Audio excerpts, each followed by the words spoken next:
Hello my dear students, hi everyone. तो आज की वीडियो के अंदर बेटा हम अपने करने वाले हैं लॉन्ग क्वेश्चन। तो हमारा फैसलाबाद बोर्ड चल रहा था 2018, ठीक है 2018। तो सबसे पहला क्वेश्चन है, ये तो हलवा क्वेश्चन दिया हुआ है चैप्टर नंबर 2 में से। वैसे तो इसमें इंपॉर्टेंट जो हमारे शॉर्ट क्वेश्चन लॉन्ग क्वेश्चन है वो तो 3 क्वेश्चन तो मोशन है, और उनमें भी सबसे बेहतरीन जो है वो सेकंड है, ठीक है। तो वो भी मेंशन कर दी है, वो भी नहीं छोड़नी, आगे कवर होंगी, यहाँ पे भी आपको इजी एज इट इज करवाई जाएंगी, ठीक है। अगर आप ये मेरा बच्चा लोग सिर्फ और सिर्फ ये 5 पेपर कर लेते हैं, बुक को एक साइड पे भी रख देते हैं, तो गारंटी है आपका 60/60 की हर इंपॉर्टेंट हर तरह का आसान करके क्वेश्चन बताया जाएगा इसके अंदर। तो चलिए बढ़ते हैं पहले क्वेश्चन की तरफ, ज्यादा बातों किए बगैर। तो डिस्क्राइब मोशन, मोशन को बयान करें, ठीक है। एंड राइट इट्स टाइप्स, और क्या लिखनी है, इसकी टाइप्स लिखनी है, ठीक है।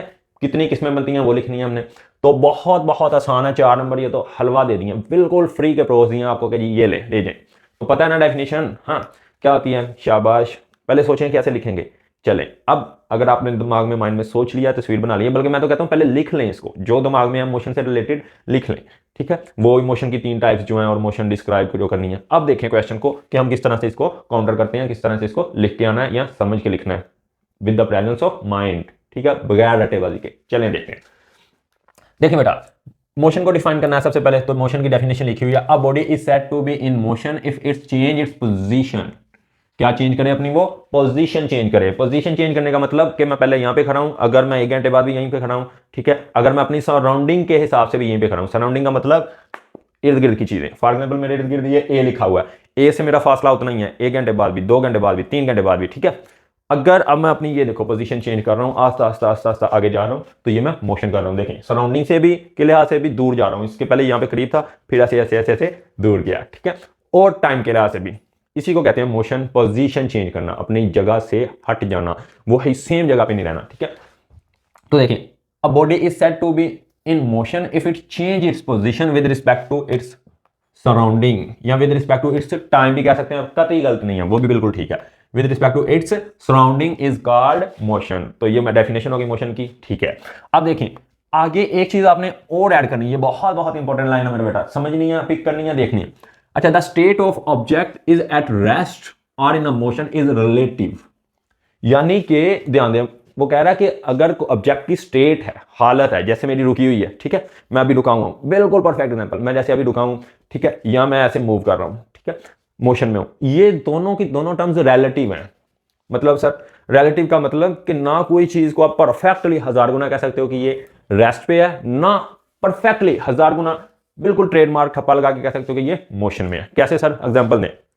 फॉर एग्जाम्पल यहां पर मैं खड़ा हूं, आपने मेरी सराउंडिंग देखी, एक लिहाज से मैं उतने ही फासले पे हूं, वहीं पे खड़ा हूं, वहीं पे खड़ा हूं, वहीं पे खड़ा हूं। आपने कहा सर आप 1000% किसमें है, रेस्ट में है, ठीक है।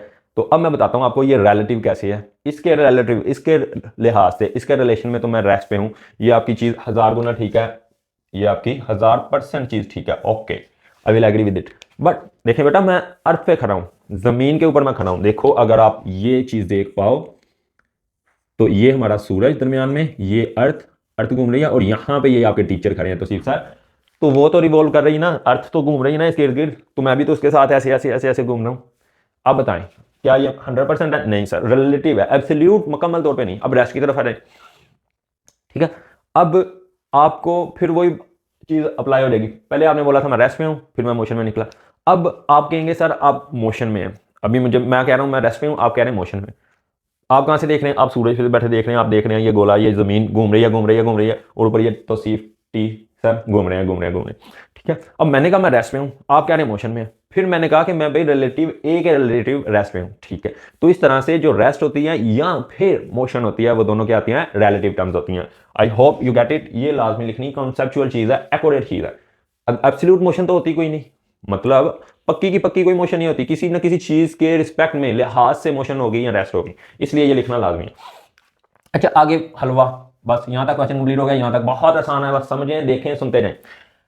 Types of motion, there are 3 major types of motion. Motion की मेजर कितनी टाइप्स हैं, 3 टाइप्स हैं सर। कितनी, 3। सबसे पहली कौन सी होगी, ट्रांसलेटरी, बिल्कुल ऐसे लिख के आना है हेडिंग्स के साथ। फिर कौन सी होगी, रोटेटरी मोशन, और फिर कौन सी होगी, वाइब्रेटरी मोशन। तीनों की तीनों आती हैं, वेरी गुड, वेल डन। बस क्विक रिवीजन ले लें, अगर आपको आती हैं फिर भी ये समझिए रिवाइज कर रहे हैं, दिमाग में कोई ना कोई ऐसी चीज बैठ जाएगी जिससे आसान हो जाएगा लिखना, याद रहेगा आपको, ठीक है बच्चा। अब देखो translatory motion, translatory motion is a movement in which all objects all points move uniformly in the same direction, ठीक है। Translating motion is a motion in which movement, ठीक है, is a movement in which all points of the object या all objects point move uniformly in the same direction, ठीक है, and displaced completely from initial position या mean position is called translating motion। क्या मतलब बनता है इसका, मैं चलिए आपको बताता हूँ। देखिए बेटा, ट्रांसलेटिंग मोशन ऐसी होती है जिसके अंदर आप एक बस को ज्यूम करें अपने दिमाग में, ये क्या हमारी एक पूरी बस है, बस बस बस, ठीक है, या रेलगाड़ी, ठीक है। तो देखें, इसको दुनिया की हर चीज पार्टिकल से मिलकर बनी हुई है। मतलब आप एक लास्ट पे जो पैसेंजर बैठा है, एक पार्टिकल इसको समझे, एक पार्टिकल इसको समझे। अब देखो, ये जो हमारी बस है ये ट्रांसलेटली मूव करती है, ऐसे सीधी जा रही है ना, तो इस मोशन को कहते हैं ट्रांसलेटिंग मोशन, ठीक है। अब होगा क्या कि ऑब्जेक्ट्स ऑल पॉइंट्स का मतलब हर हिस्सा, अगर आप इसको P1 मान लें, यहां पे जो बैठा हुआ है आदमी, इसको P2 मान लें, यहाँ पे कोई और सीट है उसके ऊपर P3 मान लें, ठीक है, सारे के सारे कहां पे मूव करेंगे, यूनिफॉर्मली मूव करेंगे। यूनिफॉर्मली का मतलब क्या बेटा, एक जैसे तरीके से। यूनिफॉर्मली का मतलब क्या, एक जैसे तरीके से, जैसे यूनिफॉर्म होता है एक जैसा सुबह से शाम तक स्टूडेंट्स का, ठीक है। मतलब यहां पे कहने का कि अगर पूरी बस 50 की स्पीड पे जा रही है, 50 किलोमीटर पर आवर, तो इसकी स्पीड भी कितनी होगी, इस बच्चे की भी 50 किलोमीटर, सर ड्राइवर है, हाँ ड्राइवर की भी कितनी होगी 50 किलोमीटर पर आवर, इसकी भी कितनी होगी 50 किलोमीटर पर आवर, इसकी भी कितनी होगी 50 किलोमीटर पर आवर। इसको कहते हैं यूनिफिकेशन, यानी यूनिफॉर्म मोशन होगी, एक जैसी मोशन होगी और सेम डायरेक्शन में होगी। भाई ये भी इधर जा रहा है तो ये भी इधर जाएगा, ये भी इधर जा रहा है तो इधर जाएगा। ये एक स्टेप हो गया ट्रांसलेटिंग मोशन का। एंड डिस्प्लेस्ड, और ये डिस्प्लेस होगी, अपनी जगह से हटेगी। डिस्प्लेस होना, ये देखो मैं यहाँ पे खड़ा हूं, बिल्कुल यहाँ पे, यहाँ से आगे डिस्प्लेस हुआ और मैं डिस्प्लेस होऊंगा कंप्लीटली फ्रॉम इनिशियल पोजीशन या main position, from initial position या मेन पोजीशन। आइए समझते हैं। देखें, स्टार्टिंग में जब बस ने अपना चलना था तो वहां पे जो जिस स्टॉप पे खड़ी थी, जिस पॉइंट पे वो खड़ी थी, यहाँ पे जिसका टायर खड़ा था वहां पे, ये एक ही पॉइंट मान लें, तो यहाँ पे ये इसकी इनिशियल पोजीशन कहते हैं या मेन पोजीशन, ज्यादा प्यारा लफ्ज़ है फिजिक्स का, मेन पोजीशन जहाँ से वो स्टार्ट करती है। अच्छा, अब जब वो मूव करेगी तो वो कंप्लीटली डिस्प्लेस्ड होगी, यहाँ से कंप्लीटली डिस्प्लेस होगी, मतलब कि इस पॉइंट से जब वो निकल गई आगे गई तो अब वापस ही कंप्लीटली डिस्प्लेस हो गई, वापस यहाँ पे इस पॉइंट से कोई लेना देना नहीं है उसका। मतलब ये बस है मेरा हाथ, ये गई ये गई ये गई ये गई ये गई ये गई ये गई, वो गई। अच्छा, इसके चलो ऑपोजिट समझो, इसी की आगे एग्जांपल आएगी रोटेटरी मोशन। क्या आएगी, रोटेटरी। तो रोटेटरी मोशन में क्या होगा, ये मेरा क्या है मार्कर, ये इसकी मेन पोजीशन, वही वाला पॉइंट उसकी मेन पोजीशन। अब जब रोटेटरी मोशन होगी तो ये इस तरह मूव करेगा, मतलब कि वहां से कंप्लीटली डिस्प्लेस नहीं होगा, मतलब मेन पोजीशन के ऊपर ही रहेगा। जैसे मेरी फिंगर क्या मेन पोजीशन, वहीं पे ऐसे ऐसे रिवॉल्व करता रहेगा, आगे नहीं जाएगा, किससे, मेन पोजीशन से तल्ला खत्म नहीं करेगा। इसी तरह वाइब्रेटरी मोशन होती है झूले की। ये देखो मेन पोजीशन, ये मेन पोजीशन के इर्द गिर्द ही ऐसे जाएगा, लेकिन किसी ना किसी तरह किसके अराउंड रहेगा, मेन पोजीशन के। मेन पोजीशन से कंप्लीटली डिस्प्लेस नहीं हो जाएगा, कंप्लीटली पक्का दूर नहीं चला जाएगा, लेकिन ट्रांसलेटिंग में ऐसा होता है, ठीक है। तो आई होप आपको समझ आ गई होगी। दो चीजें बतानी है कि ऑल पार्टिकल्स या होल कंपोनेंट्स बोल लें, मूव करते हैं यूनिफॉर्मली सेम डायरेक्शन में। ये नहीं कि आधी बस आगे को जा रही है आधी बस पीछे को जा रही है, एक ही डायरेक्शन ये एक ही डायरेक्शन ये। दूसरी बात बतानी है कि वो अपनी मेन पोजीशन से या इनिशियल पोजीशन से कंप्लीटली डिस्प्लेस हो जाती है चीज, ठीक है। तो ये हो गया हमारा ट्रांसलेटिव। आगे एग्जाम्पल लिखी हुई है, हाँ ये इसी का पार्ट था, सॉरी, डेफिनेशन का। Change its position with respect to time and its surrounding, ये ऐड करना था। विद रिस्पेक्ट टू टाइम के लिहाज से भी अपनी पोजीशन चेंज करे और किसके लिहाज से, सराउंडिंग के लिहाज से, ठीक है। अब example, motion of a car, जब हाईवे पे कार चलती है तो एक घर से जहां से चल रही है वो उसकी क्या होगी, मेन पोजीशन सर आगे जाएगी, तो चलती जाएगी चलती जाएगी चलती जाएगी। देखिए यूनिफॉर्म वाला भी काम ठीक है, आगे जो ड्राइवर बैठा हुआ है, जो पीछे बंदा बैठा हुआ है, उनकी स्पीड भी ठीक है, एक ही डायरेक्शन में जा रहे हैं और टाटा बाय बाय कर गए हैं किसको किसको किसको बचा, मेन पोजीशन को या इनिशियल पोजीशन को। तो ये भी होगी। फिर बर्ड्स खींचूं खींचूं खींचूं, इधर गए उधर गए, हाँ ठीक है। उसके बाद ट्रेन, ह्यूमन, हमारी भी कौन सी है, ट्रांसलेटरी है। ट्रांसलेटरी में क्या है, हमारा पूरा जिस्म एक ही डायरेक्शन में चल रहा है, हमारा सर आंखें पैर एक ही स्पीड है। ये तो नहीं होता कि पाँव 20 की स्पीड से आ रहे हैं, सर 40 की स्पीड से जा रहा है, नहीं। और क्या होता है, टोटली डिस्प्लेस होते हैं। घर हमारा रेफरेंस पॉइंट है, हमारा मेन पोजीशन है, वहां से निकलते हैं, स्कूल चले जाते हैं, टाटा बाय बाय, ठीक है। तो ये हो गई हमारी ट्रांसलेटिव मोशन। अब बेटा इसकी भी फर्दर 3 टाइप्स हैं, ठीक है। आधा क्वेश्चन आपका कंप्लीट हो गया, बहुत आसान चीजें हैं। इसकी ये 3 टाइप्स लिखनी है, फिर उसके बाद ट्रांसलेटिव मोशन की, इसके मोशन की हमने दूसरी 2 टाइप्स पढ़नी है। पहले इसकी 3 टाइप्स हैं, आगे आसान है, एक नंबर एक एक एक एक एक लाइन की, उनको लिखना है, फिर हमने ट्रांसलेटरी मोशन को लिखना है, फिर हमने वाइब्रेटरी को लिखना है, फिर होगा हमारा ये क्वेश्चन कंप्लीट जी बच्चों। तो अब हमारी ट्रांसलेटरी मोशन खत्म हो गई थी, सॉरी ट्रांसलेटरी मोशन दोबारा टाइप्स शुरू हो रही थी, उसकी डेफिनेशन समझ ली थी, ठीक है। There are further 3 types of translatory motion, यानी ट्रांसलेटरी मोशन भी 3 टाइप की होती है, ठीक है। Number 1 linear motion, straight line motion, बिल्कुल सीधा जाना है लाइन में, जैसे ऊपर जाके जो हमारा हवाई जहाज होता है सीधा जाता है, ठीक है, जैसे ओरेंट ट्रेन, हाँ ओरेंट ट्रेन भी लाहौर में जब सीधी चलती है, ठीक है। और दूसरी चीज क्या होगी हमारी, वैसे ट्रेन जो होगी लॉन्ग रूट पे या जो गाड़ी होती है हाईवे पे सीधी जाती है, तो इस तरह की मोशन को स्ट्रेट लाइन मोशन कहते हैं, ठीक है। फॉर एग्जाम्पल बाज़ तो चुंटियां भी सीधी चलती हैं एक लाइन में, हाँ। अच्छा, the straight line motion of object is called linear motion, तो इस मोशन को कहते हैं लीनियर मोशन। देखो बेटा एक चीज आपने और ऐड करनी है, यहाँ पे मैं लिख नहीं सका या बना नहीं सका, आपने यहाँ पे इनकी डायग्राम्स भी बना के आनी है। डायग्राम्स बनाने मतलब फॉर एग्जांपल जब आप लिखना है motion of a car on a straight and level road, और रोड क्या होना चाहिए हमारा, लेवल होना चाहिए, सीधा होना चाहिए, ठीक है। ये ना हो कि ऊपर नीचे, तो फिर तो डगमग होगी ना। अच्छा, यहाँ पे आपने इस तरह से स्ट्रेट लाइन बना के ऊपर कोई कार वगैरह बना के भी आनी है, और लिख देना नीचे लीनियर मोशन, ठीक है। चले जी, तो लीनियर मोशन के बाद अगली मोशन है। अच्छा अब देखिए, ये ट्रांसलेटिंग मोशन थी बस की, मैं पहले बता के आया था। तो देखो इसमें ऑब्जेक्ट क्या कर रहा है, यूनिफॉर्म पॉइंट सारे यूनिफॉर्मली मूव कर रहे हैं और डिस्प्लेस्ड हो रहे हैं अपनी इनिशियल पोजीशन से मेन पोजीशन से। दूसरी circular motion, it is a type of translating motion. देखो याद करवा दिया कि ये टाइप्स चल रही है ट्रांसलेटिंग मोशन की। The motion of an object in a circular path is called circular motion. जब ऑब्जेक्ट कोई सर्कुलर पाथ में मूव करता है, इसको मिटा लें जरा, जब कोई ऑब्जेक्ट ऐसे ऐसे सर्कल में मूव करता है, ठीक है, किसी दूसरी चीज के इर्द गिर्द घूमता है, तो उस मोशन को कहते हैं सर्कुलर मोशन। फॉर एग्जांपल वही, ये हमारी सन है और यहाँ पे अर्थ घूम रही है, जमीन सूरज के इर्द गिर्द घूम रही है, ये हमारा सूरज ये जमीन इर्द गिर्द कर रही है, चक्कर लगा रही है, सर्कुलर मोशन है। दूसरी एग्जांपल, ये हमारी अर्थ चांद लगा रहा है, चांद सूरज नहीं चांद लगा रहा है, तो ये सर्कुलर मोशन। अब देखें, the motion of object in a circular path is called circular motion. बिल्कुल हलवा चीजें। अच्छा, कुछ बच्चों के या कुछ टीचर्स के भी माइंड में आता है कि यह तो बिल्कुल आसान चीज़ है, बड़ी मुश्किल से उसने उठा के अगर लॉन्ग में डाल दी तो डाल दी, अदरवाइज ये आने के चांस नहीं है, ना आएगी कभी, ना इंपॉर्टेंट है। तो दैट्स वेरी गुड, वेल क्यों पढ़ा रहा हूँ, क्वेश्चन भी तो आते हैं, आगे उठा के देख लें, कहीं पे उसने पूछा होगा कि लीनियर में और सर्कुलर में डिफरेंस बताएं, तो ये लिख के आना है इतना पार्ट, ठीक है। फिर रैंडम में और रोटेटरी में पूछे, मतलब कोई भी दो टर्म्स के, दो मोशन की डेफिनेशन के बारे में वो क्या पूछ सकता है, डिफरेंस पूछ के आता है, तो लिख के आना है। लॉन्ग के लिए भी तैयार, शॉर्ट के लिए भी तैयार आपका, ठीक है, वेरी गुड। अच्छा जी, अब देखें तो क्या हो गया, हाँ ये लिखा हुआ the circular motion of earth, जो अर्थ की सर्कुलर मोशन है अराउंड सन के इर्द गिर्द। ये हमारी यहाँ पे अर्थ, ये ऐसे ऐसे ऐसे घूमती जाएगी, ये हमारा सन अंदर, ठीक है। ओके जी, अब आ गई अगली रैंडम मोशन। रैंडम होता है जिसका कोई सर पैर ना हो, बिल्कुल ऐसे ऐसे ऐसे ऐसे, ठीक है। तो क्या होगा, देखो द डिसऑर्डर्ड ऑर्डर का मतलब होता है कोई चीज ऑर्डर में होना। फॉर एग्जांपल ये हमारी एक चेयर, ये अगली उससे आगे, ये अगली उससे आगे, एक ऑर्डर है। लेकिन डिसऑर्डर होता है एक यहाँ पे चेयर, एक यहाँ पे, एक यहाँ पे, एक यहाँ पे, एक यहाँ पे, एक ऐसे पड़ी हुई, एक उल्टी पड़ी हुई, डिसऑर्डर है, ठीक है।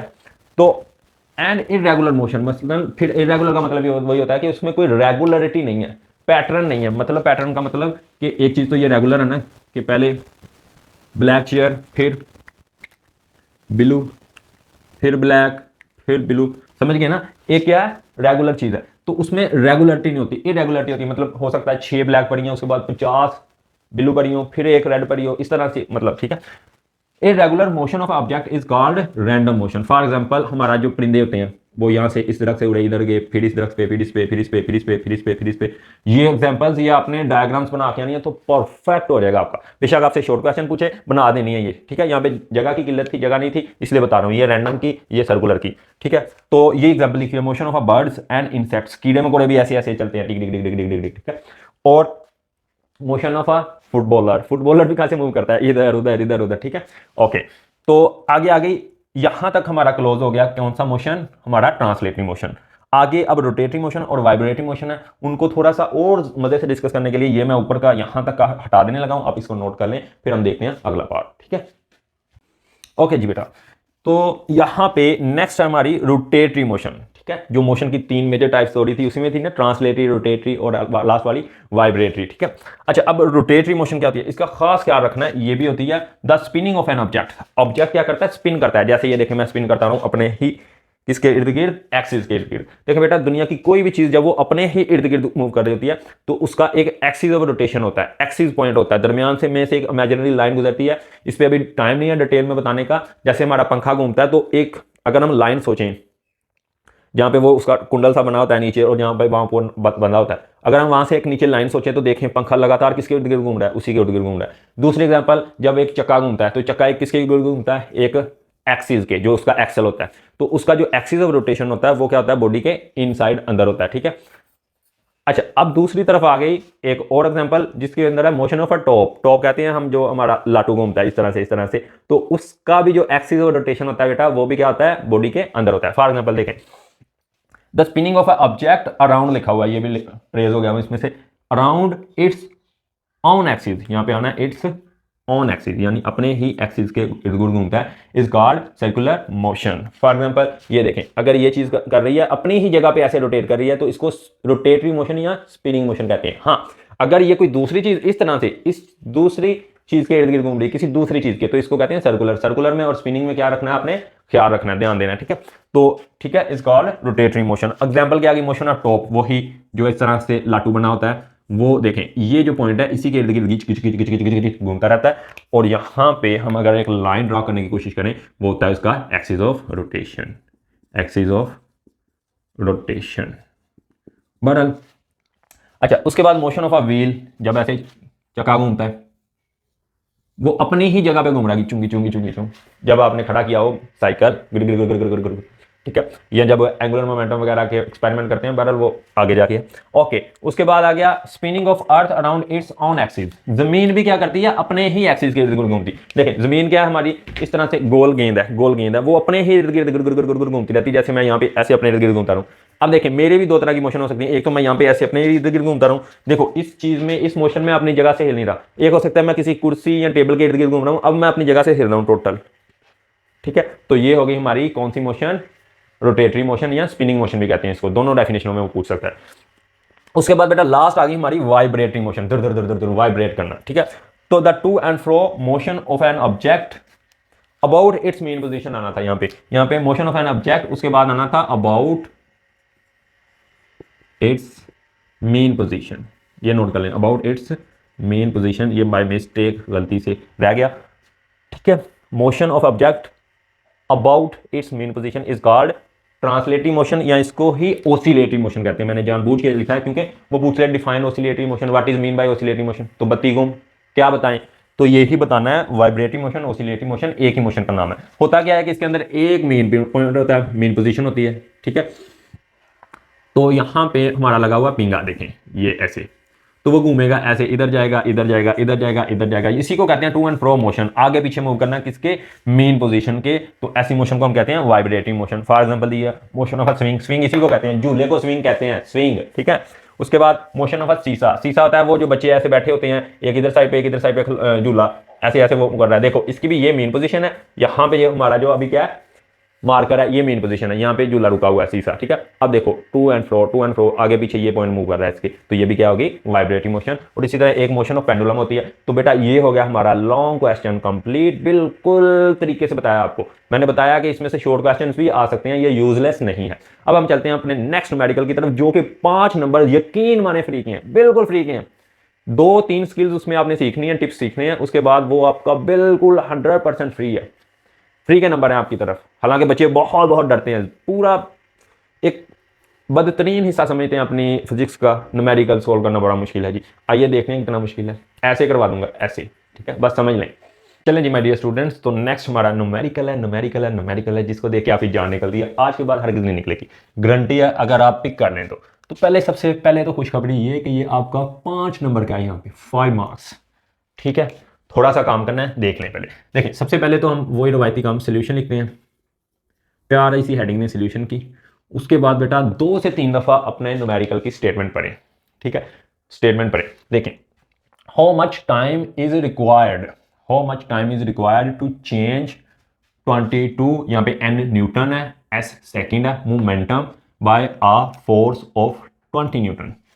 How much time is required to change 22 newton second momentum.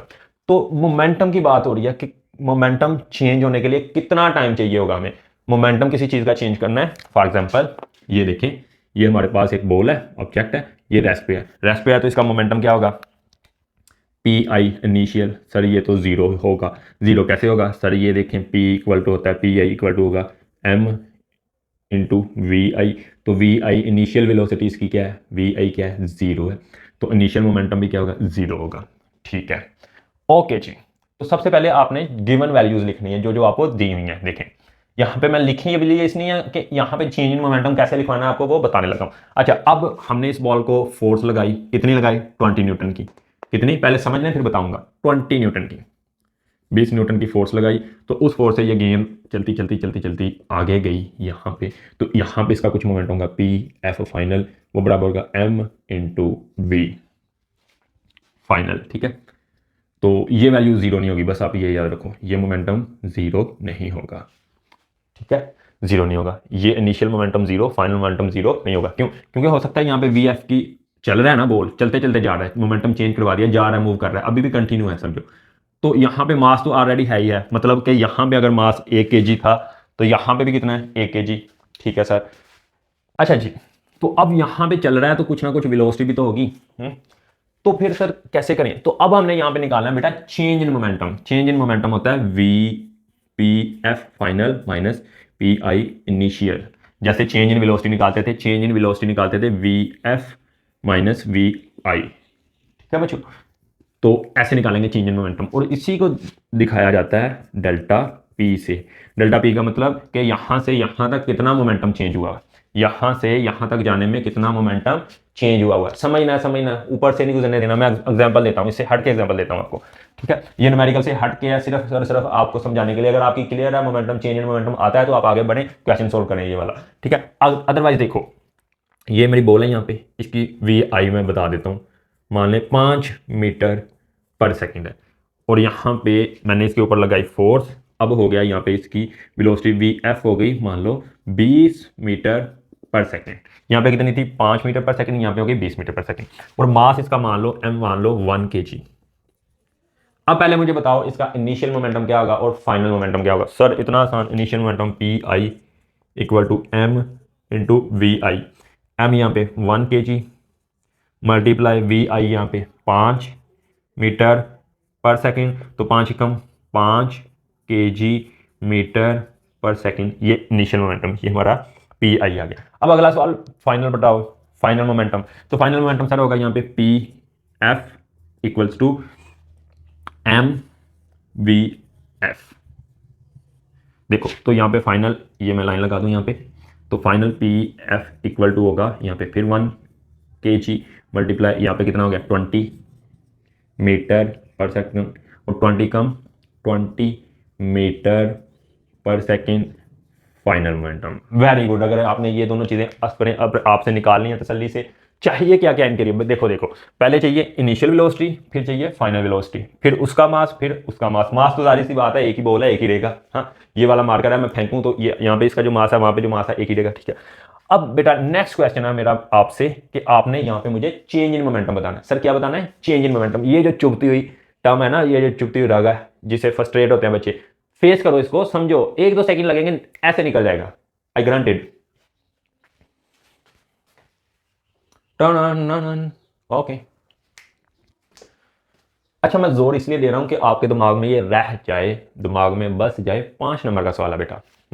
Okay, तो सब मेरे प्यारे बच्चे, यहाँ पे हमने फाइनल मोमेंटम निकाल लिया, यहाँ पे हमने इनिशियल मोमेंटम निकाल लिया। एक दफ़ा मैं रेज करके यहाँ पे लिख दूँ, इनिशियल मोमेंटम पी आई हमारा है 5 kg metre per second, final momentum हमारा है यहाँ पे P F is equal to 20 kg metre per second. अब चेंज इन मोमेंटम निकालना है। अरे कितना आसान है, final minus initial, change in momentum. तो चेंज इन मोमेंटम निकालते हैं P F minus P I. P F की वैल्यू कितनी है 20 kg metre per second minus, और इनिशियल मोमेंटम कितना है 5 kg मीटर पर सेकेंड। अब देखो 20 में से 5 गए तो कितना हुआ 15 kg मीटर पर सेकेंड, और यहाँ पे इस इतनी बड़ी टर्म को लिखने के बजाय टी लिख के साथ लिख देते हैं ये डेल्टा। डेल्टा का मतलब होता है चेंज। डेल्टा का मतलब क्या होता है? चेंज बच्चों। ठीक है, तो ये आया हमारा चेंज इन मोमेंटम। ठीक है, चेंज इन मोमेंटम का पता चल गया। चेंज इन मोमेंटम मतलब कि वहां पे पहले 5 की स्पीड से जा रही थी, फिर हमने कुछ फोर्स लगाई, कुछ उसका फोर्स लगाने से ही मोमेंटम चेंज होता है। ठीक है, तो फोर्स लगाई तो उसका मोमेंटम चेंज हुआ, 15 से 20 हो गया। अरे भाई कितना चेंज हुआ सर? 15 चेंज हुआ, 5 से 20 पे गया। मतलब पहले उसके अंदर यहाँ पे कितनी थी? 5 पावर थी।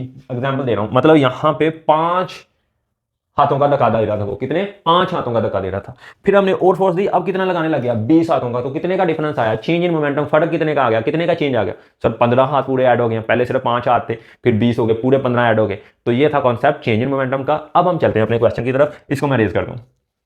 अब देखो बेटा, यहां पे भी फोर्स लगाई तो इनिशियल वेलोसिटी 0 थी। ठीक है, मान लिया।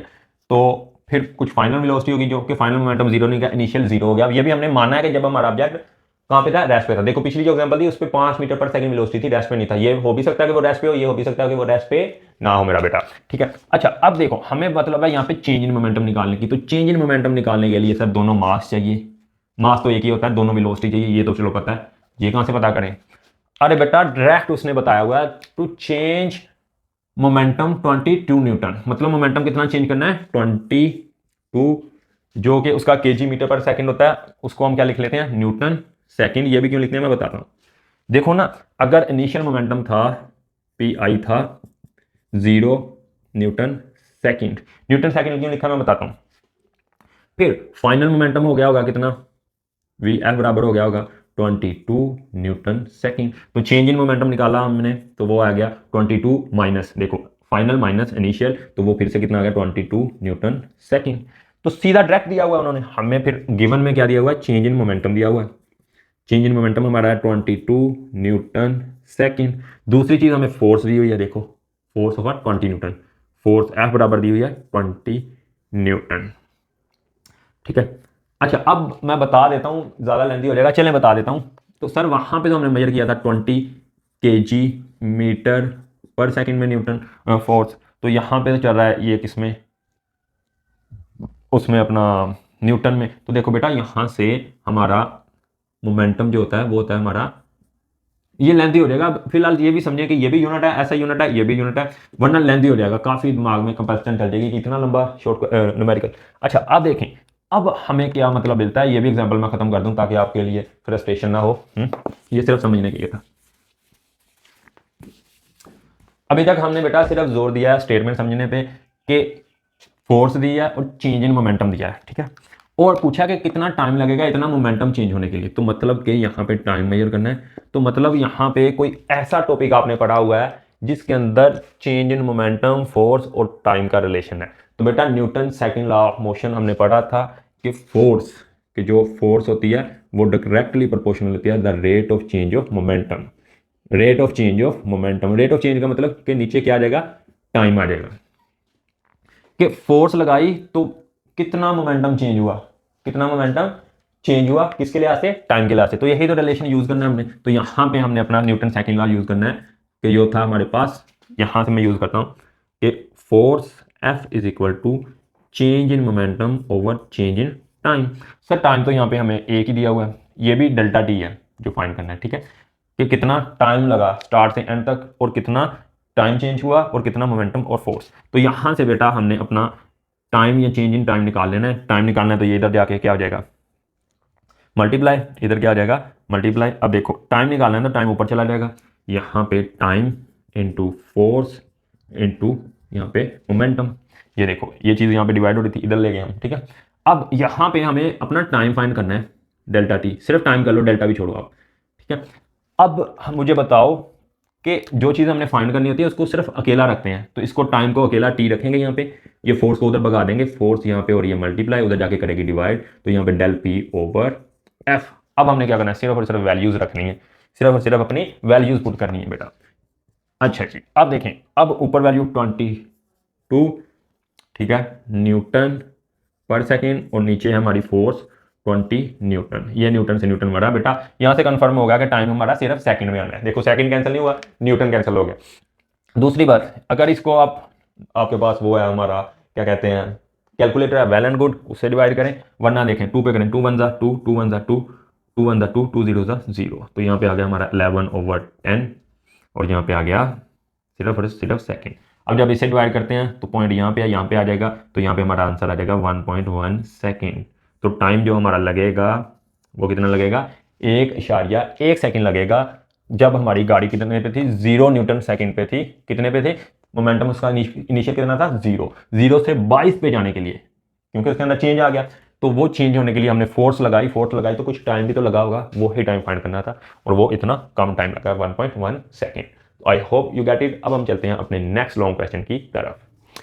चलिए जी माय डियर स्टूडेंट्स, तो अब हमारा नेक्स्ट क्वेश्चन है define kinetic energy and drive it's equation या ड्राइव इट्स रिलेशन। ठीक है, तो ड्राइव इट्स रिलेशन या इक्वेशन, ठीक है, बहुत ज़्यादा इंपॉर्टेंट और अहम हमारा ये जो है क्या कहते हैं इसको, लॉन्ग क्वेश्चन है। बहुत ईजी है, आराम से करवाएंगे आपको, कोई भी सिर्फ और सिर्फ 3 से 4 स्टेप में 2 या 3 की पॉइंट्स बताएंगे जिससे आपको क्लियर हो जाएगा, समझ आ जाएगा। चलें जी, तो शुरू करते हैं। सबसे पहले क्या होती है kinetic energy, the energy possessed, या जो पोजेस्ड का मतलब जो पाई जाती है किसी जिस्म के अंदर, वो एनर्जी पाई जाती है, उसके अंदर होती है। पोजेस्ड मतलब पाई जाना, अंदर पाई जाना, ठीक है, बाय अ बॉडी, किसी बॉडी के through, due to its motion, यानी वो वाली एनर्जी जो बॉडी के अंदर किस वजह से होती है, उसकी मोशन की वजह से होती है, is called kinetic energy, is called kinetic energy. For example अगर कोई चीज़ रेस्ट पे है, ठीक है, फॉर एग्जांपल इस टाइम मैं रेस्ट पे हूँ, मेरे अंदर काइनेटिक एनर्जी 0 है, क्यों, क्योंकि मैं रेस्ट पे हूँ, मोशन की वजह से होती है। ये चीज़ किसकी वजह से होती है, मोशन की वजह से। अगर कोई चीज़ रोटेट कर रही है, चक्कर लगा रही है, मतलब कि मोशन में है, अभी पढ़ा ना पिछला मोशन में, कोई चीज़ मोशन में कैसे होती है, अगर कोई मोशन में है चीज़ तो उसके अंदर 110% कौन सी एनर्जी होती है, काइनेटिक एनर्जी होती है। ये हमारा MCQs भी है, बहुत इंपॉर्टेंट MCQs है, ठीक है बच्चों। तो अब हमने इसका रिलेशन होता है ये, kinetic energy equal to 1/2 mv²। m यहाँ पे मास ऑफ ऑब्जेक्ट हो गया, v यहाँ पे वेलोसिटी होगी, मतलब कि एक बॉल है, ये ऐसे भागी जा रही है, आगे भागी जा रही, तो इसका कुछ मास m होगा, कुछ वेलोसिटी यहाँ पे v होगी, ठीक है, और यहाँ पे जो इसकी काइनेटिक एनर्जी लिखी जाएगी काइनेटिक एनर्जी 1/2 mv²। तो इसका मतलब हमारी जो काइनेटिक एनर्जी ऑब्जेक्ट की वो 2 चीज़ों पर डिपेंड करती है, एक बेटा मास पे डिपेंड करती है और दूसरी वेलोसिटी पे डिपेंड करती है। किस पे सर डिपेंड, मतलब क्या, मतलब ये कि अगर आप यहाँ पे मास बढ़ा दें, ठीक है, तो काइनेटिक एनर्जी बढ़ जाएगी, ठीक है, और अगर आप यहाँ पे वेलोसिटी बढ़ा दें तो बढ़ जाएगी। फॉर एग्जांपल यहाँ पे मैंने मास रखा 1, ठीक है, और यहाँ पे मैंने वेलोसिटी रखी मान लो 2, तो 2 का स्क्वायर कितना हो गया 4, और 1/2, देखो 2 एकम 2 2 2 4, तो यहाँ पे आ गई 2 जूल एनर्जी। अब अगर मैं मास बढ़ा देता, यहाँ पे 2 कर देता, तो ये देखो ये 2 और 2 कितनी हो जाती थी, 4 जूल एनर्जी। मतलब अगर हम वेलोसिटी बढ़ाएंगे तब भी काइनेटिक एनर्जी बढ़ेगी, मतलब कि कोई चीज़ ज़्यादा स्पीड से आ रही हो, ज़्यादा वेलोसिटी तेज़ आ रही है आपके पास, तो उसके अंदर जो काइनेटिक एनर्जी है वो क्या है, बहुत ज़्यादा है कंपैरिजन में उसके जो स्लो आ रही है मेरा बेटा, ठीक है। तो ये हो गया हमारा काइनेटिक एनर्जी की डेफिनेशन। पहले आपने डेफिनेशन लिखनी है प्यारी सी करके, पहले ऊपर हेडिंग देनी है काइनेटिक एनर्जी की, ठीक है, फिर उसके बाद ये वाला फार्मूला लिखना है, और अब बेटा हमने इसकी इक्वेशन ड्राइव करनी है, डेरिवेशन करनी है, क्या करनी है, इक्वेशन ड्राइव करनी है। तो चलिए वो स्टार्ट करते हैं, ठीक है। चलेंगे बच्चों, तो अब मैं सिर्फ और सिर्फ हेडिंग दूंगा डेरिवेशन की। तो डेरिवेशन का मतलब होता है ड्राइव करना है, बनाना है, ये वाला फार्मूला लेके आना है काइनेटिक एनर्जी का, kinetic energy equal to mv², इसको अप्लाई करना है, इसको लेके आना है, ठीक है जी। अब देखें करना कैसे है। तो सबसे पहले आप ये समझें कि जब कोई चीज़ मूव कर रही हो तो उसके अंदर कौन सी एनर्जी होती है, काइनेटिक एनर्जी। कौन सी एनर्जी होती है, काइनेटिक एनर्जी। तो पहले मैं आपको समझा दूं फिर लिखना सिखाऊंगा, ठीक है सर। अब देखो, अब बेटा ये जो है बॉल ये ऐसे मूव करती जा रही है, तो इसके अंदर कौन सी एनर्जी है, काइनेटिक एनर्जी।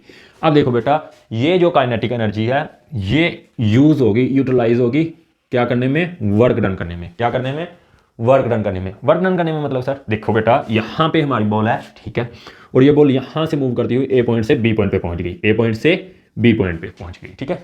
अब ए पॉइंट से जब ये बी पॉइंट पे पहुँची तो कुछ ना कुछ डिस्टेंस कवर किया इसने, बिल्कुल किया सर, और कुछ ना कुछ फिर इसका मतलब उसके ऊपर फोर्स लगी तो ही डिस्प्लेसमेंट हुआ ना, फोर्स लगी, बिल्कुल सर। अच्छा, ये वर्क डन कहाँ से आया, हम तो फोर्स लगा नहीं रहे, ये जो वर्क डन है ये काइनेटिक एनर्जी ने किया। तो वो जो काइनेटिक एनर्जी उसके अंदर है वो कैसे यूटिलाइज हुई, वो इस्तेमाल हुई वर्क डन करने में। अच्छा, वर्क डन करना पड़ रहा है हमें, वर्क डन क्यों करना पड़ रहा है, क्योंकि ये जो हमारी बॉल है वो मूव कर रही है एक सरफेस के ऊपर, एक सरफेस के ऊपर, यानी किसी ना किसी चीज़ के ऊपर पड़ी हुई है। तो वहाँ पे पीछे की तरफ क्या लग रही है, एक फ्रिक्शनल फोर्स लग रही है। तो उस फ्रिक्शनल फोर्स के अगेंस्ट, मुखालफ जो हमें जोर लगाना पड़ेगा, काम करना पड़ेगा, उसके लिए जो वर्क डन चाहिए वो कहाँ से आता है, वो काइनेटिक एनर्जी, यानी ये काइनेटिक एनर्जी उसके अंदर है। जब वो बॉल यहाँ पे मूव कर रही है, गेंद जा रही है, तो उसके अंदर काइनेटिक एनर्जी है।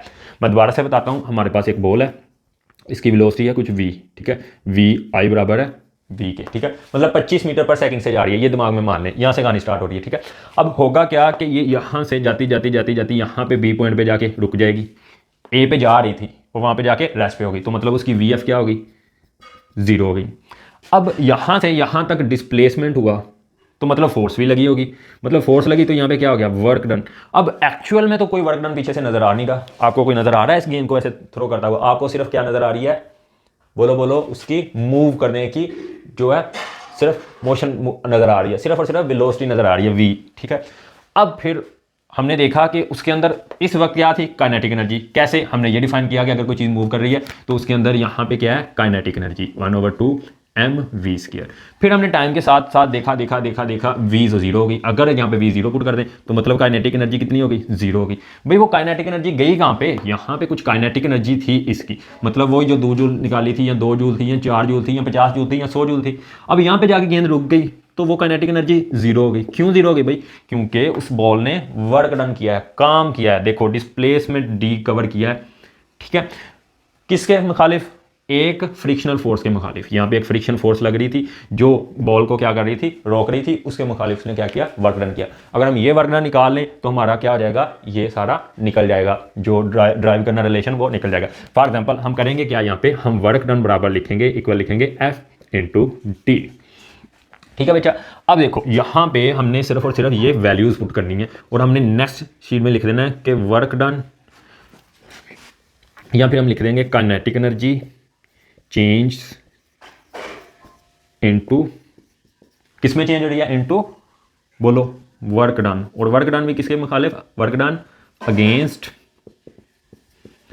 फ्रिक्शन या फ्रिक्शनल फोर्स, फ्रिक्शनल फोर्स।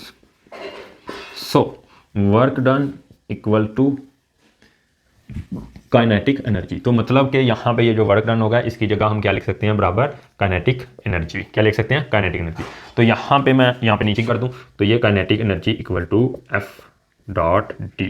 अब हमने यहाँ पे 2 लॉज लगाने हैं, एक न्यूटन का सेकंड लॉ लगाना है और यहाँ से F की वैल्यू निकालनी है, ठीक है, या आपकी बुक के मुताबिक एक्सेलरेशन की वैल्यू निकालनी है, ठीक है, क्योंकि मोशन है तो मोशन की चीज़ें यूज़ करेंगे। ये क्या है, न्यूटन का सेकंड लॉ ऑफ मोशन, ठीक है। और क्या लगानी है, मोशन थर्ड इक्वेशन लगानी है मोशन की, जो कि है किसकी, न्यूटन की, v(F²- v(I²) = 2as।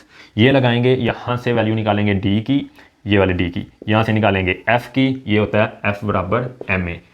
तो इनको पुट करेंगे तो हमारे पास काइनेटिक एनर्जी आ जाएगी निकल के 1/2 mv²। चलें करते हैं एक दफ़ा। मैंने आई होप आपको बताने की कोशिश की है कि कहानी कहाँ से शुरू करनी है। अब मैं आपको लिख के बताता हूँ, क्लियर हो जाएगा। आपने लिखना है, 5-6 दफ़ा इसको प्रैक्टिस करना है, इंपॉर्टेंट लॉन्ग क्वेश्चन है, ठीक है। तो चलिए स्टार्ट करते हैं, बिल्कुल क्लियर हो जाएगा, ठीक है, कहाँ से कहानी शुरू करनी है, कैसे कैसे स्टार्ट करना है। चलिए नहीं बच्चों, तो लिखना कैसे शुरू करना है, हमने लिखना है कंसीडर। पहले यहाँ पे वो कहानी बना लें जो आपने लिखनी है, ठीक है। ये एक ऑब्जेक्ट है, ये ऐसे ऐसे मूव कर रहा है, बेशक आपने लिख के आना है। तो उसकी vi इनिशियल वेलोसिटी कितनी है, v के बराबर। v के मतलब यहाँ पे 25 मीटर पर सेकंड रखो, 20 रखो, 10 रखो। मैंने बताया हुआ ना कि v इसलिए रखते हैं कि हर बंदे का अपना मजाज है। अब मैं चाहता हूँ यहाँ पे 100 मीटर पर सेकंड रखना, आप चाहते हो 25 मीटर पर सेकंड रखना, एक और भाई है वो रखना चाहता है 0 मीटर पर सेकंड। तो अपने लिहाज से जितनी मर्जी रखो, हमने v रख दी, v जर्नलाइज, ठीक है। जर्नल से मुराद आप जितनी मर्जी रखो, आपका भाई जितनी मर्जी रखे, आपकी बहना जितनी मर्जी रखे, टीचर जितनी मर्जी रखे, जो मर्जी जितनी मर्जी रखे, ठीक है। ओके, तो हम लिखेंगे यहाँ पे इसी को, थोड़ी जो थ्योरी लिखनी है, consider an object move with initial velocity vi = v, ठीक है। अब ये मूव कर रहा है,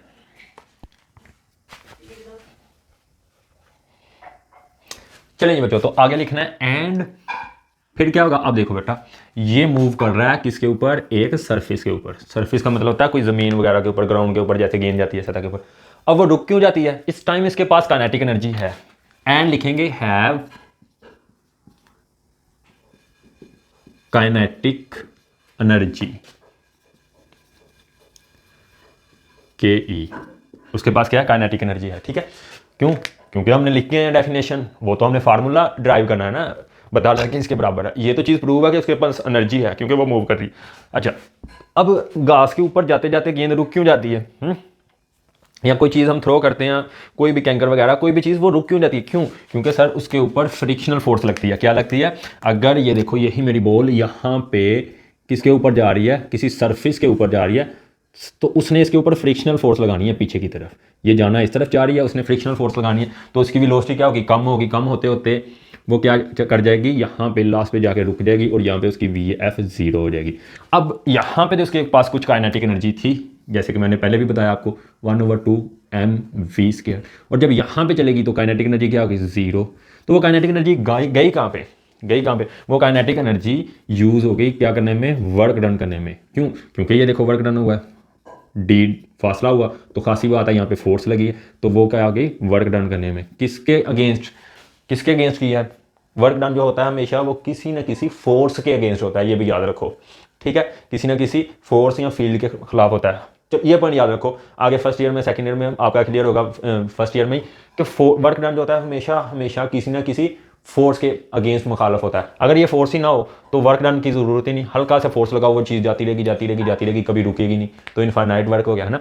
तो वर्क डन किसके खिलाफ होता है? हमेशा फोर्स के। तो ये वर्क डन किसके खिलाफ है? हम लिखेंगे अगेंस्ट, ये समझाने के लिए सिर्फ, अगेंस्ट किसके? फ्रिक्शनल फोर्स या अगेंस्ट फ्रिक्शनल फोर्स। अब इधर आ जाओ, अब लिखेंगे आफ्टर सम डिस्टेंस S या D भी लिखते हैं कुछ किताबों में, ठीक है? Stops due to loss of kinetic energy work, जो कि वर्क करती है अगेंस्ट फ्रिक्शनल फोर्स। सो अच्छा जी, इतनी इंग्लिश लिखनी है बस, और फिर लिख देना है एंड एट लास्ट VF = 0। बस ये लिखनी थी, इतनी इंग्लिश लिखनी है, बस खत्म। अच्छा, अब यहाँ पे जो वर्क डन किया है वो कैसे निकालते हैं? F × मैंने कहा था ना, ये D लिखते हैं या S, तो यहाँ पे लिख लेंगे S, ठीक है बच्चों? इसको हम नाम देते हैं अपना इक्वेशन 1। अब हमने लिखना है कि the kinetic energy of a body equal to, अच्छा ये काइनेटिक एनर्जी किसके बराबर होगी? जितना उसने काम किया। देखो ना, यहाँ पे काइनेटिक एनर्जी थी 100 जूल, वहाँ पे जाके 0 होगी। वो 100 जूल कहाँ पे गई? 100 जूल उसने काम कर दिया, खर्च दी। किस में खर्च दी? काम में। तो यही लिखना है यहाँ पे, kinetic energy of a body equals to work done, जो काम हुआ किससे? बाय बॉडी, जिस्म से, या बाय ऑब्जेक्ट से। किसके खिलाफ? अगेंस्ट, किसके खिलाफ? अगेंस्ट, बोले अगेंस्ट फ्रिक्शनल फोर्स या against friction, against frictional force. यहां तक बस, अब काम खत्म। तो यहां पे हम वर्क की जगह क्या लिख सकते हैं? यहाँ पे बेशक ऐसे लिख भी दें, वर्क बराबर आ गया हमारा काइनेटिक एनर्जी के। तो यहाँ पे हम वर्क की जगह क्या लिख सकते हैं? Kinetic energy. तो काइनेटिक एनर्जी हमारी किसके बराबर होगी? F × S के। ये इक्वेशन हमारी हो गई 2। अब बेटा हमने फोर्स की वैल्यू फाइंड करनी है, किसकी? फोर्स की, और S डिस्प्लेसमेंट की फाइंड करनी है। इंतहाई आसान है, वो मैं आपको बता दूं, क्वेश्चन यहाँ पे खत्म हो गया। इतनी मेहनत करने का फायदा यही है, समझने का, बार बार टिपिकल चीज़ें बताने का, क्वेश्चन खत्म यहाँ पे, ठीक है? अब करना क्या मैं आपको बताता हूँ। हमने यहाँ पे फाइंड करनी है फोर्स, और यहाँ पे फाइंड करना है डिस्प्लेसमेंट। तो हम लिखेंगे from second law of motion, यानी मोशन के सेकंड लॉ से हमने क्या निकालनी है? यहाँ पे फोर्स की वैल्यू। तो F = ma। तो यहाँ पे हमने पुट करना है A = -a। क्यों पुट करना है -a? सर A को क्यों -a कर रहे हो? देखो बेटा, अपनी यहाँ पे आ जाओ। यहाँ पे जो हमारा बॉल है वो मूव करते करते स्लो हुआ है, मतलब स्लो डाउन। पीछे MCQs में बता के आया हूँ, शॉर्ट क्वेश्चन में, पॉजिटिव एक्सेलरेशन, नेगेटिव एक्सेलरेशन। तो ये नेगेटिव एक्सेलरेशन है, यहाँ पे जो एक्सेलरेशन है वो नेगेटिव है, तो नेगेटिव वैल्यू। तो यहाँ पे फोर्स हमारी आ जाएगी, यहाँ पे मैं लिख दूँ आगे F = MA। लो जी, काम खत्म, काम खत्म, बस देखते जाओ, काम खत्म। ये आपने नीचे लिखना है, ठीक है। अब देखो बच्चों, अब हमने फोर्स निकाल ली है, ठीक है, क्या आई है, F equal to minus MA। अब हमने लगानी है कौन सी इक्वेशन यूज की, सेकंड लॉ ऑफ मोशन। अब हमने यूज करना है थर्ड इक्वेशन ऑफ मोशन, तो हम लिखेंगे from third equation of motion, यानी जो न्यूटन ने 3 मोशंस की इक्वेशन दी थी, दूसरी यूज करनी है। कौन सी? दूसरी यूज करनी है, दूसरी, हाँ थर्ड, सॉरी तीसरी, थर्ड। अच्छा अब देखो, अब हमने करना क्या है, क्यों यूज करनी है, क्योंकि हमने यहाँ पे मैंने बताया आपको कि हमने ये 2 चीज़ें निकालनी है। फोर्स निकालनी थी, फोर्स के लिए दूसरी यूज़ की, अब पहली निकालनी है, एस की वैल्यू निकालनी है, इसके लिए ये यूज़ करनी है। अब देखें होगा क्या, यहाँ पे हम लिखेंगे 2AS is equal to VF² minus VI²। अब सब बच्चों को पता है ये तो हो जाएगी 0। सर 0 क्यों हो जाएगी? देखो भाई, खुद मान के आओ, पीछे लिख के आए हो कि कुछ डिस्टेंस के बाद रुक जाएगी, स्पीड 0 हो जाएगी, ये लिखा हुआ stop due to loss of kinetic energy, ठीक है। अब यहाँ पे ये 0 पुट की, तो यहाँ पे बच गया हमारे पास सिर्फ माइनस VI², और VI² भी हमारा किसके इक्वल है, V के, तो अकेला V लिख लें, ठीक है सर लिख लें। तो यहाँ पे 2AS, ठीक है। अब बेटा हमें क्या चाहिए, हमें सर चाहिए सिर्फ और सिर्फ S, हमें क्या चाहिए, S, ये वैल्यू चाहिए S। तो ये 2AS क्या कर रहा है इधर, इसको फेंको उधर दूसरी साइड पे, देखो तो यहाँ से S is equal to minus V² over 2A। अगर आप ये वाली वैल्यू S की और ये F की दोनों पुट कर दें इक्वेशन 2 में, ये देखें F और S, तो आपका काम हो गया। तो यहाँ से हमारी काइनेटिक एनर्जी आएगी मेरे प्यारे बेटे इक्वल टू, देखो इसकी जगह माइनस MA मल्टीप्लाई, ये वैल्यू पुट किया हमने, पहले मैं इक्वेशन लिख रहा हूँ ताकि आपको नजर आए। तो kinetic energy equal to F into S, ये लो, ये इक्वेशन दोबारा कॉपी की है यहाँ पे। अब काइनेटिक एनर्जी निकालनी है, और यहाँ पे हम F की जगह क्या लिखेंगे, माइनस MA। सर ये कहाँ से आ गया, अरे भाई ये पजल नहीं होना, डाउट नहीं रखना दिल में कोई, और S की जगह ये माइनस V² ओवर 2A। अब देखो मेरा बेटा, ये A से A कट गया, ये माइनस M माइनस कट गया, और हमारी काइनेटिक एनर्जी क्या आ गई, अरे सर वाह वाह वाह, 1/2 MV²। प्रूव हो गया हमारा कि काइनेटिक एनर्जी का रिलेशन ये वाला है। हाँ, मैं लास्ट पे फिर से रिपीट कर रहा हूँ ताकि दिमाग में, दिल में उतर जाए, बस जाए। प्रैक्टिस करनी होगी, 3 चीज़ें पकड़नी है आपने। सबसे पहले एक बॉल लेनी है, बॉल ले लें, ऑब्जेक्ट ले लें, वो क्या कर रहा है, मूव कर रहा है, कितनी वेलोसिटी से, कुछ V वेलोसिटी के साथ, ठीक है। अच्छा अब वो रुक जाएगा, रुक जाएगा, रुक जाएगा तो क्या हो जाएगी उसकी 0, लेकिन रुकने से पहले कुछ डिस्टेंस, डिस्प्लेसमेंट तो हुआ है ना। तो डिस्प्लेसमेंट हुआ तो फिजिक्स की ज़बान में जब डिस्प्लेसमेंट होता है तो मतलब वर्क डन तो हुआ है लाजमी। अगर कहीं पे भी कोई चीज़ ये यहाँ से यहाँ तक गई है तो वर्क डन हुआ है, क्यों हुआ, मेरे हाथ ने फोर्स लगाई है, तो वहाँ पर वर्क डन हुआ है। वहाँ पर कौन लगा रहा है, कर रहा है, वहाँ पे तो कोई फोर्स नहीं नजर आ रही। तो भैया जी ये वाली काइनेटिक एनर्जी, जो उसके अंदर काइनेटिक एनर्जी हमने बताया था, काइनेटिक एनर्जी उसके अंदर है, वो क्या कर देगी, वर्क डन कर देगी। और वही जो वर्क डन होगा वो किसके बराबर होगा, काइनेटिक एनर्जी के। देखो ना, मेरे अंदर एनर्जी है, ठीक है, 100 जूल, तो मेरे अंदर काम करने की भी एबिलिटी तो 100 जूल है। अगर मैं अपना काम फाइंड कर लूँ, वर्क डन जो मैंने किया, तो वो मेरी एनर्जी के बराबर आ गया, ठीक है। तो अब होगा क्या, यहाँ पे हमने क्या किया, वही चीज़ें पुट कर दी, ठीक है, वही वर्क डन लिख लिया, थोड़ी सी ये इंग्लिश लिखी और वही वर्क डन, और इसको क्वेश्चन 1 दे दी। फिर हमने कहा कि kinetic energy of a body, जितनी मेरी बॉडी के अंदर काइनेटिक एनर्जी है, जितनी इस बॉडी के अंदर काइनेटिक एनर्जी है, वो किसके बराबर आ गई, जो वर्क डन किया, यानी जितना मैं काम करूंगा उतनी मेरे अंदर एनर्जी। इसी तरह जितना काम उस बॉल ने किया यहाँ से यहाँ तक मूव करने के लिए। अब मैंने बताया था कि वर्क डन हमेशा किसी ना किसी फोर्स के अगेंस्ट होता है, किसी ना किसी फील्ड के अगेंस्ट होता है। तो वो वर्क डन किसके मुखालफ है, किसके, फ्रिक्शनल फोर्स के, देखो लिखा हुआ है। तो अच्छा अब देखो, तो यहाँ पे काइनेटिक एनर्जी बराबर आ गई F इंटू S, ठीक है, यहाँ तक लिख के। अब हमें चाहिए F की वैल्यू फोर्स की, ठीक है, तो उसके लिए कौन सा यूज करना है, सेकंड लॉ ऑफ मोशन, और उसमें A नेगेटिव रखना है। क्यों रखना है, क्योंकि मैंने बताया कि वहाँ पे डी एक्सेलरेशन हो रहा है, चीज़ की स्पीड स्लो हो रही है, तो हमारा डी एक्सेलरेशन नेगेटिव होता है। फिर उसके बाद हमने कहा हमें S चाहिए, S के लिए हमने कौन सी लगाई, न्यूटन की थर्ड इक्वेशन, S और A की वैल्यू पुट की, तो हमारे पास काइनेटिक एनर्जी का रिलेशन आ गया। तो ये था हमारा लॉन्ग क्वेश्चन। अब हम देखते हैं नेक्स्ट न्यूमेरिकल, वो तो 5 नंबर फ्री के हैं आपके, बिल्कुल आसान तरीन चीज़ है। चलें वो देखते हैं आगे। चलिए जी माय डियर स्टूडेंट्स, तो नेक्स्ट हमारा न्यूमेरिकल है, the force of 100 newton is applied perpendicularly on a spanner at a distance of 100 centimetre from a nut, find the torque produced by the force.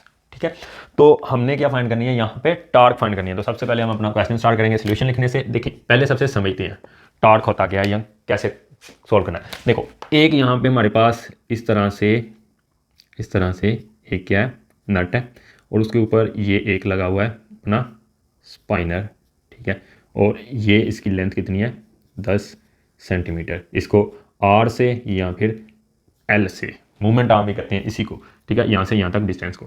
तो वहाँ पे हम हाथ से परपेंडिकुलर फोर्स लगा रहे हैं। परपेंडिकुलर का मतलब क्या, कि हम जो फोर्स लगा रहे हैं ऐसे इसको ऊपर की तरफ खींचने हैं, ठीक है। वो जो फोर्स हम यहाँ पे एफ लगा रहे हैं वो परपेंडिकुलर है। परपेंडिकुलर मतलब एंगल कितना है, 90 का, राइट, ये लिखा हुआ है। अब फोर्स, ये जो फोर्स हमने अप्लाई की है ये कितनी है, 100 न्यूटन की। देखो force of 100 Newton applied perpendicularly, ये परपेंडिकुलर है मतलब क्या, ये स्पाइनर के ऊपर ऐसे इस एंगल पे नहीं है, ये देखो ये 90 से बड़ा हो गया, यहाँ तक 90, 90 से बड़ा, इस तरह नहीं लगाई हुई, सीधी लगा रहे हैं परपेंडिकुलर, ठीक है। ओके, ऑन अ स्पाइनर, तो ये हमारा स्पाइनर, ठीक है, जो उसको करने के लिए, नट को लूज करने के लिए या टाइट करने के लिए यूज होता है, ठीक है। At the distance of 10 centimetre, ये डिस्टेंस है 10 सेंटीमीटर। तो टार्क पैदा करो, टार्क मालूम करो, पैदा करो कह रही है, जिसमें पैदा होगी। अच्छा टार्क होती है, अब देखें यहाँ से ये हमने स्पाइनर डाल के यहाँ पे फोर्स लगाई तो ये ऐसे घूमेगा। ये जो घूमने की क्वांटिटी है, ये जो घूमना है इसने, इसी को टार्क कहते हैं। वो कितना घूमेगी, 1 स्टेप, 2 स्टेप, 3 स्टेप, 50 स्टेप, कितना, ये टार्क होती है, ये फाइंड करनी है। इसको ही कहते हैं turning effect of a torque, ठीक है। अच्छा अब हमने यहाँ पे फाइंड करनी है, तो देखें, तो टार्क का बेटा फार्मूला होता है, पहले सबसे गिवन वैल्यूज लिखें। सबसे पहले जब न्यूमेरिकल सोल्व करना है, गिवन वैल्यूज, तो ये आपका 5 नंबर का जो है न्यूमेरिकल है, ठीक है, गिवन डाटा या गिवन वैल्यूज, ठीक है। तो सबसे पहले फोर्स है हमारे पास, वो कितनी है, 100 न्यूटन। उसके बाद लेंथ है, एल लिख लो, चाहे आप आर लिख लो, दोनों करेक्ट हैं। एल लिखा जाता है, ठीक है, आपकी क्लास में फर्स्ट ईयर में जाके आर हो जाता है, तो जैसे मर्जी आप 10 सेंटीमीटर। तो यहाँ पे टार्क का फार्मूला आता है टाउ, इसको क्या पढ़ते हैं, tau equal to R F sine theta. और आपकी बुक के अंदर ये साइन थीटा भी नहीं लिखा होता, ठीक है। साइन थीटा क्यों नहीं लिखा होता, क्योंकि साइन और यहाँ पे एंगल कितना 90, तो वो कितना हो जाता है, साइन 90 जब कैलकुलेटर करोगे तो 1 होता है। तो यहाँ पे देखो 1 लिखा, तो फिर क्या रह जाएगा, आर इंटू एफ ही रह जाएगा। तो इसलिए यहाँ पे सिर्फ इतनी वैल्यू लिखी होती है आपकी बुक के अंदर, ठीक है, टॉर्क की जो वैल्यू लिखी होती है। अब आर भी है हमारे पास, एफ भी है, पुट करें करें ना बेटा ना। सबसे पहले इसको कन्वर्ट तो कर ले मीटर में। तो कन्वर्ट करने के लिए मीटर में मैंने बताया था कि आपने कुछ नहीं करना, यहाँ पे एल इक्वल टू या आर इक्वल टू, आर लिख लें, चलिए आर लिखा है, आर इक्वल टू 10 सेंटीमीटर। अब हमें पता है कि 1 सेंटीमीटर या फिर 1 मीटर, 1 मीटर में कितने सेंटीमीटर, 100 सेंटीमीटर। अब यहाँ से 1 सेंटीमीटर की वैल्यू निकालनी, क्यों, क्योंकि यहाँ पे 1 सेंटीमीटर की वैल्यू पुट करनी। चलें अब निकालें, पहले ऐसा करें, r इक्वल टू, इसको हम लिख सकते हैं 10 मल्टीप्लाई बाई 1 सेंटीमीटर। ऐसे कन्वर्ट करोगे तो कभी गलती नहीं होगी आपके, ठीक है, कॉन्टेक्स्ट में। देखो तो यहाँ पे 1 सेंटीमीटर की वैल्यू पुट करनी है, तो यहाँ पे हमें पता है कि 1 मीटर इक्वल टू 100 सेंटीमीटर। अब हमने तो चाहिए यहाँ पे 1 सेंटीमीटर, क्योंकि यहाँ पे 1 सेंटीमीटर की वैल्यू पुट करनी है, तो यहाँ पे भी 100 से डिवाइड और यहाँ पे भी 100 से डिवाइड, तो ये 100 से 100 कट गया, तो 1 सेंटीमीटर, ये वाला हमारा जो 1 बचा है वो किसके इक्वल है, 1/100 मीटर के। तो ये वैल्यू पुट करनी है आपने मीटर में, तो मीटर में कितनी आ गई, ये हमारी आ गई 0.01 मीटर।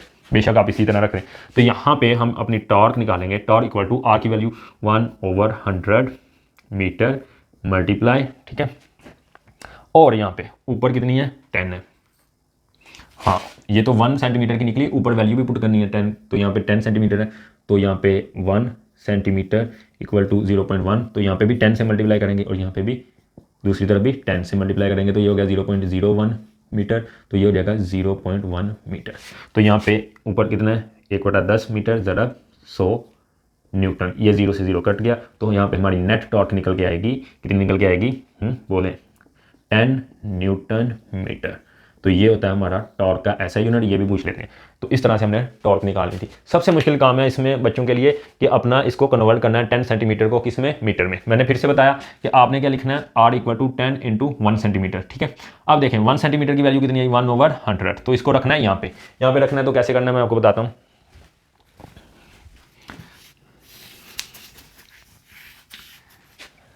देखो तो यहाँ पे 10 और 1 सेंटीमीटर किसके इक्वल आ गया, 1 सेंटीमीटर इक्वल आ गया सर 1/100 मीटर। तो यहाँ पे पुट करेंगे 1/100 मीटर, तो ये 1 0 से 1 0 कट गया, तो आर की वैल्यू कितनी, 1/10 मीटर, कन्फ्यूजन ना हो तो वही रखिए 1/10 मीटर, और ज़रा फोर्स की वैल्यू, और वहाँ से आ गई हमारी टार्क, टाओ कहते हैं इसको, टार्क को ऐसे टाओ लिखते हैं, ठीक है। तो ये आ गई हमारी 10 न्यूटन मीटर। तो अब ये क्वेश्चन भी हमारा सोल्व हो गया। अब हम देखते हैं अपना नेक्स्ट क्वेश्चन।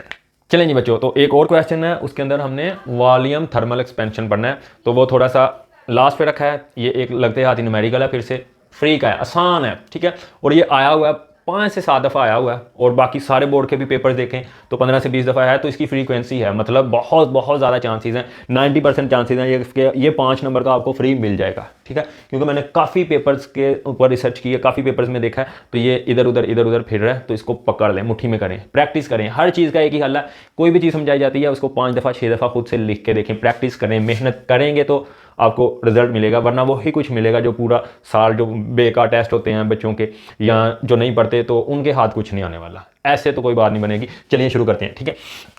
अच्छा जी, तो सबसे पहले a student presses his palm, palm कहते हैं ये तली को, ठीक है, उसको प्रेस कर रहा है विद हिज थम के साथ। देखो वो स्टूडेंट है, वो अपनी ये वाली तली जो भी है या लेफ्ट की या राइट की, उसको ऐसे पाम को क्या कर रहा है, प्रेस कर रहा है। प्रेस करना मतलब फोर्स लगाना, with a force of 75 Newton. तो फोर्स कितनी लग रही है, 75 न्यूटन।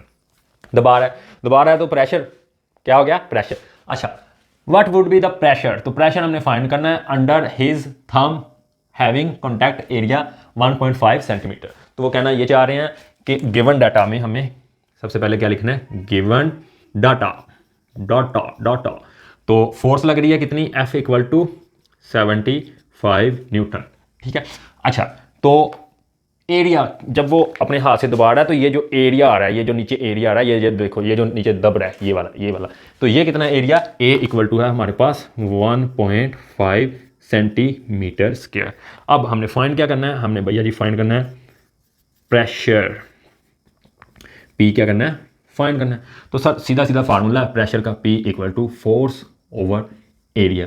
बच्चे ये लगाते हैं, अक्सर गलती करते हैं, देखें तो फोर्स कितनी है यहाँ पे 75 न्यूटन और एरिया कितना है 1.5 सेंटीमीटर स्क्वायर। अरे बेटा ऐसा यूनिट में पहले कन्वर्ट करना होता है, जब भी कोई चीज़ दी हो तो पहले उसको ऐसा यूनिट में, तो ये सेंटीमीटर में या किस में लेके जाना है, मीटर में। तो फिर से अब देखो बेटा यहाँ पे वैल्यू पुट करते हैं 1.5 सेंटीमीटर स्क्वायर, यस नो बेटा, यहाँ पे इसको पहले सेंटीमीटर को किस में कन्वर्ट करना है, मीटर में कन्वर्ट करना है, किसमें, मीटर में। आइए देख बताता हूँ मैं कैसे करना है, ये देखो यहाँ पे पॉइंट, यहाँ पे पॉइंट, यहाँ पे पॉइंट, ठीक है। तो यहाँ पे हमारे पास है 1.5 सेंटीमीटर स्क्वायर। सेंटीमीटर को किस में चेंज करना है, मीटर में, ये लिख लो यहाँ पे, सेंटीमीटर को चेंज करना है मीटर में। तो इसका सबसे पहला स्टेप 1.5 इसको लिख लेना मल्टीप्लाई 1 सेंटीमीटर स्क्वायर, ठीक है। अब देखिए मेरा बेटा यहाँ पे हमारा जो सेंटीमीटर का स्क्वायर होता है इसका मतलब होता है cm इसका, और साथ में 1 भी लगा लो तो कोई फर्क नहीं पड़ेगा, होल का स्क्वायर, पूरे का स्क्वायर। तो यहाँ पे भी ये चीज़ होगी। अब यहाँ पे 1.5 मल्टीप्लाई ये साथ में 1 cm इसका होल का स्क्वायर, ठीक है। 1 का स्क्वायर तो 1 ही रहेगा, पजल नहीं होना, परेशानी होना। अब देखो मेरा बेटा हमने 1 सेंटीमीटर की वैल्यू चाहिए, हमें किसकी चाहिए, 1 सेंटीमीटर की। देखो वो निकलेगी जब हमें पता होगा कि 1 मीटर किसके इक्वल होता है सर, 100 सेंटीमीटर। और यहाँ से अगर 1 सेंटीमीटर निकालना है तो यहाँ पे 100 सेंटीमीटर और यहाँ पे 1 मीटर, तो 100 से डिवाइड कर दो। क्यों किया मैं बताता हूँ। देखो यहाँ पे भी 100, ठीक है।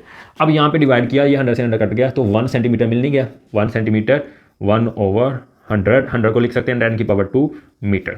देखो ना 10 की पावर 2, 10 10 100, तो 10 की पावर 2 स्केल लोगे तो कितना बन जाएगा 100। वैसे भी साइंटिफिक नोटेशन में भी देखो ये पॉइंट कहाँ पे है, लास्ट पे, जिसका पॉइंट कहीं पे नहीं होता उसका कहाँ पे होता है, लास्ट पे। तो यहाँ से यहाँ पे लेके गए 1 2, तो ये बन जाएगा 1 मल्टीप्लाई 10 रेज़ टू पावर 2, और 1 ना भी लिखे तो 10 पावर 2, ठीक है। अच्छा जी, तो ये वैल्यू पुट करनी है यहाँ पे। तो यहाँ पे हमारे पास आ गया 1.5 मल्टीप्लाई यहाँ पे 10 की जगह 1/10 रेज़ टू पावर 2, और यहाँ पे मीटर इसका स्क्वायर, ठीक है बेटा। अब आगे क्या करना है, आगे करना है 1.5 मल्टीप्लाई, ये स्क्वायर हर एक के ऊपर चला जाएगा, स्क्वायर बाहर है सर, ठीक है। ये स्क्वायर हर एक के ऊपर चला जाएगा, 1 का अलग से स्क्वायर, 10 की पावर 2 इसका अलग से स्क्वायर, मीटर का अलग से। देखो ये स्क्वायर इसके ऊपर अलग से जाएगा, इसके ऊपर अलग से जाएगा, इसके ऊपर अलग से जाएगा, मैथ के दूसरे चैप्टर में पढ़ा हुआ है, ठीक है। अब देखो अब नेक्स्ट क्या होगा सर, नेक्स्ट यहाँ पे 1 का स्क्वायर 1 ही रहेगा, तो यहाँ पे 1.5 मल्टीप्लाई 1 ओवर, ये देखो 2 और 2 4 हो जाएगी, तो 10 रेज़ टू पावर यहाँ पे 4, और यहाँ पे मीटर स्क्वायर। ये लो ये वैल्यू पुट करनी है हमने कहाँ पे, यहाँ पे, ठीक है। अब एक काम और करो, ये नीचे क्या है नेगेटिव, ऊपर पॉजिटिव, ऊपर क्या हो जाएगा नेगेटिव, तो फाइनल आएगा हमारा 1.5 multiply 10 raise to power -4 metre square. ये हमने वैल्यू पुट करनी है अपने एरिया की, सेंटीमीटर से मीटर में ले जाके बेटा, ठीक है। ये काम है, इसी में 5 नंबर देता है वो, इसी के। तो देखो बेटा यहाँ पे हम पुट करेंगे 1.5 मल्टीप्लाई 10 रेज़ टू पावर -4, और यहाँ पे मीटर स्क्वायर और यहाँ पे न्यूटन है, ठीक है। अच्छा अब देखो प्रेशर P इक्वल टू, ये देखो बेटा ये इधर क्या आ रहा है, माइनस है, ऊपर जाके पॉजिटिव, तो यहाँ पे हो जाएगा 75 मल्टीप्लाई 10⁴ और नीचे कितना है 1.5। आप आगे कैलकुलेटर से भी कर सकते हो, आप सीधा इसको इससे डिवाइड कर लो और इससे मल्टीप्लाई कर लो और यहाँ पे क्या आ जाएगा न्यूटन मीटर स्क्वायर। ये देखो ऊपर न्यूटन है नीचे मीटर, तो न्यूटन मीटर अगर यहाँ से हटा लें, ठीक है। मैं एक और ट्रिक बताता हूँ, अगर आपके पास कैलकुलेटर नहीं है या आपने माइंड से ही करना है, तो ये देखो ये पॉइंट हटाएंगे तो नीचे क्या आ जाएगा, तो नीचे आ जाएगा यहाँ पे देखो 75 15 और यहाँ पे पॉइंट इशारिया हटाते हैं तो इसकी जगह 1 और एक नंबर है तो एक 0। अब देखो इसको कट करो, 5 3 ज़ा 15 5 2 ज़ा 10, ठीक है। अब ये देखो बेटा, अब ये 2 ऊपर जाके मल्टीप्लाई, तो यहाँ पे नेक्स्ट और मल्टीप्लाई कितना 10⁴ न्यूटन मीटर, ठीक है। अब देखो ये ऊपर जाके मल्टीप्लाई, पहले इससे कट कर लें, 3 एकम 3 3 25 75, ठीक है, 25 दूनी 50 25 3 75। अब ये 2 ऊपर जाके मल्टीप्लाई होगा तो यहाँ पे कितना हो गया 50, तो यहाँ पे 50 ये 2 ऊपर चला जाता है, ठीक है। मल्टीप्लाई 10⁴ न्यूटन पर मीटर स्क्वायर, ये लो ये ऊपर ले गए, ये भी नीचे पॉजिटिव था ऊपर नेगेटिव हो गया। अच्छा अब मुझे बताओ यहाँ पे पॉइंट है इसका, तो 1 इधर लेके गए तो ये बन जाएगा 5.0 ज़रब 10⁻1 ज़रब 10⁴ न्यूटन मीटर स्क्वायर पर स्क्वायर, तो ये पावर जमा हो जाएंगी और यहाँ पे आ जाएगा हमारा answer 5.0 multiply 10⁵ newton metre square. और इसी न्यूटन मीटर स्क्वायर को हम क्या कहते हैं, पास्कल, क्या कहते हैं, PASCAL पास्कल। तो यहाँ पे हम अपना लिख सकते हैं प्रेशर हमारा P इक्वल टू आ गया बेटा, यहाँ पे लिख देता हूँ P equal to 5 multiply 10⁵ PA pascal, ठीक है। तो ये हमारा 5 नंबर का क्या था, न्यूमेरिकल था। अब एक लॉन्ग रह गया इस क्वेश्चन में से, उसका नाम क्या है, थर्मल एक्सपेंशन। वो करेंगे हम नेक्स्ट वीडियो के अंदर, क्योंकि ये वीडियो काफ़ी ज़्यादा लंबा हो गया और इंपॉर्टेंट काम हो गया तकरीबन। वो भी बहुत आसान है, थ्योरी है 4 नंबर की, वो भी क्लियर करवा दूंगा नेक्स्ट लेक्चर के अंदर, ठीक है। जो अगले MCQs करेंगे हम अगले चैप्टर के, उनके साथ करवा दूंगा आपको, ठीक है। तो I hope you get it, बहुत ज़्यादा मेहनत से और बिल्कुल एक एक पॉइंट तोड़ के समझाया है आपको, तो आपने लाजमी तौर पे इसको जिस तरह बताया जा रहा है करना है। गारंटीड है कि आपके 60/60 कहीं नहीं गए। हाँ, अगर उतनी ही ईमानदारी से आप काम कर रहे हैं जितनी ईमानदारी से हम समझा रहे हैं, बता रहे हैं आपको, एक एक चीज़ बताइए, हर स्टेप को बार बार खोल के बताया है, कोई इसके अंदर 2 चीज़ें नहीं है, कोई मुश्किल चीज़ नहीं है। कॉन्फिडेंस लाएं, पढ़ें, कोशिश करें कोशिश करें कोशिश करें। Okay, best of luck.